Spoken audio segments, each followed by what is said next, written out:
ಧಾರವಾಡದಲ್ಲಿ ಮಳೆಯ ಕೊರತೆಯಿಂದಾಗಿ ಒಣಗ್ತಾ ಇದೆ ಹತ್ತಿ ಬೆಳೆಗಳು. ಬೆಳೆಗೆ ಟ್ಯಾಂಕರ್ ಮುಖಾಂತರವಾಗಿ ನೀರನ್ನು ಹಾಕ್ತಿದ್ದಾರೆ ರೈತರು. ಧಾರವಾಡದಲ್ಲಿ ಮಳೆಯ ಕೊರತೆ ಆಗ್ತಾ ಇದೆ, ಒಣಗ್ತಾ ಇದೆ ಬೆಳೆಗಳೆಲ್ಲ. ಬೆಳೆಗೆ ಟ್ಯಾಂಕರ್ ಮುಖಾಂತರವಾಗಿ ನೀರನ್ನು ಹಾಕ್ತಿದ್ದಾರೆ ರೈತರು. ನವಲಗುಂದ ತಾಲೂಕಿನ ಬ್ಯಾಲಾಳ ಗ್ರಾಮದ ರೈತ ಮುತ್ತಯ್ಯ ಟ್ಯಾಂಕರ್ ತಂದು ಅದರಲ್ಲಿ ನೀರನ್ನು ಹಾಯಿಸುವಂತಹ ಕೆಲಸ ಮಾಡ್ತಿದ್ದಾರೆ. 8 ಎಕರೆ ಹತ್ತಿ ಬೆಳೆಗೆ ಟ್ಯಾಂಕರ್ ಮುಖಾಂತರವಾಗಿ ನೀರನ್ನು ಹಾಯಿಸ್ತಿದ್ದಾರೆ. ಮಳೆ ನಂಬಿ ಹತ್ತಿ ಬೀಜವನ್ನ ಬಿತ್ತನೆ ಮಾಡಿರ್ತಾರೆ ಮುತ್ತಯ್ಯ ಅವರು. ಎಕರೆಗೆ 35ರಿಂದ 40 ಸಾವಿರ ಖರ್ಚು ಮಾಡಿದ್ರು. ಈಗ ನೋಡಿದ್ರೆ ಶಾಕ್ ಎದುರಾಗಿದೆ.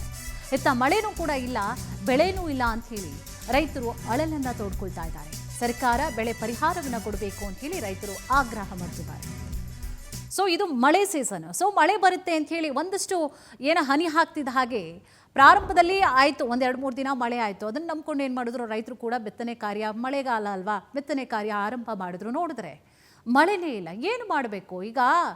ಮಳೆನೂ ಇಲ್ಲ ಒಂದು ಕಡೆ, ಬೆಳೆನೂ ಇಲ್ಲದೆ ಇದ್ರೆ ಹೇಗೆ? ಹಾಕಿರುವಂಥ ಇನ್ವೆಸ್ಟ್ಮೆಂಟ್ ಆದರೂ ಬರಬೇಕಲ್ವಾ? ಬಂಡವಾಳ ಹಾಕಿಬಿಟ್ಟಿದ್ದಾರೆ, ಬೀಜ ಹಾಕಿಬಿಟ್ಟಿದ್ದಾರೆ, ಸ್ವಲ್ಪ ಅದು ಕೂಡ ಚಿಗುರು ಹೊಡೆದಿದೆ, ಗಿಡವಾಗಿದೆ, ಸಣ್ಣ ಗಿಡವಾಗಿದೆ, ಅದನ್ನು ಉಳಿಸ್ಕೊಂಡು ಹೋಗಬೇಕು ಅಂತ ಹೇಳಿ ಕೂಡ ಟ್ಯಾಂಕರ್ ಮುಖಾಂತರವಾಗಿ ಈಗಾಗಲೇ ರೈತರು ಅದನ್ನು ಪೋಷಣೆ ಮಾಡುವಂತಹ ಅಥವಾ ನೀರು ಹಾಯಿಸುವಂತಹ ಕೆಲಸವನ್ನು ಮಾಡ್ತಿದ್ದಾರೆ.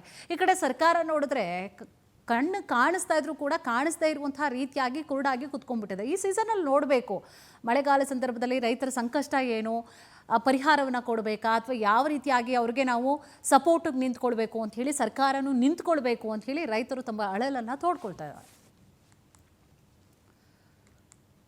ಏನಿಲ್ಲ, ಪೀಕ್ ಅಷ್ಟು ಹತ್ತಿ ನಾಟಿಗೆ ಅಷ್ಟು ಒಣಗಾಕತ್ತಿದ್ದಕ್ಕೆ ನಾವು ಟ್ಯಾಂಕರ್ ತೊಗೊಂಡು ಅದಕ್ಕೆ 1500 ರೂಪಾಯಿ ದಿವ್ಸಕ್ಕೆ ಬಾಡಿಗೆ ಕೊಟ್ಟು ನಮ್ಮ ಹೆಣ್ಣು ಮಕ್ಕಳು ನಾವು ಅಷ್ಟು ಕೂಡಿ ಹತ್ತಿಗೆ ನೀರು ಹಾಕತ್ತೀವಿ. ಈ ಮಳೆ ಇಲ್ಲ ಸಂಕಟಕ್ಕೆ ಏನಾದರೂ ಮಾಡಬೇಕು, ಅನಿವಾರ್ಯ ಮಾಡಾಕತ್ತವಿ.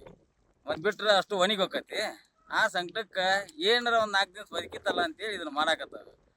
ಏನು ಇದು ಸಕ್ಸಸ್ ಆಕತ್ವೋ ಏನಿಲ್ಲೋ ದೇವ್ರಿಗೆ ಬಿಟ್ಟು ಕೊಟ್ಟು ವಿಷಯ. ಮಳೆ ಇಲ್ಲ ಸಂಕಟಕ್ಕೆ ಈ ನಮೂನಿ ಮಾಡಾಕತ್ತವ ನಾವು. ಈ 1 ವರ್ಷಕ್ಕೆ ಮತ್ತೇನು ಮುಂದಕ್ಕೆ ಅಂದ್ರೆ ಅವರು ಬೀಡಂತಾರೆ. ಇದ್ರಾಗ ಏನಾದ್ರು ಪ್ರಯತ್ನ ಮಾಡಿ ತಕೊಂಡ್ರತ್ತಂತೇಳಿ 1 ಎಕರೆಗೆ 22,000 ರೂಪಾಯಿ ಕೊಟ್ಟು ಲವಣಿ ಮಾಡೀವಿ. ಲವಣಿ ಮಾಡಿ ಕೆಲಸ ಆ ಸಂಕಟಕ್ಕೆ ಇದನ್ನು ಮಾಡಿ ಮಾಲ್ ತಗೋಬೇಕು ಅನ್ನೋ ಹೋರಾಟ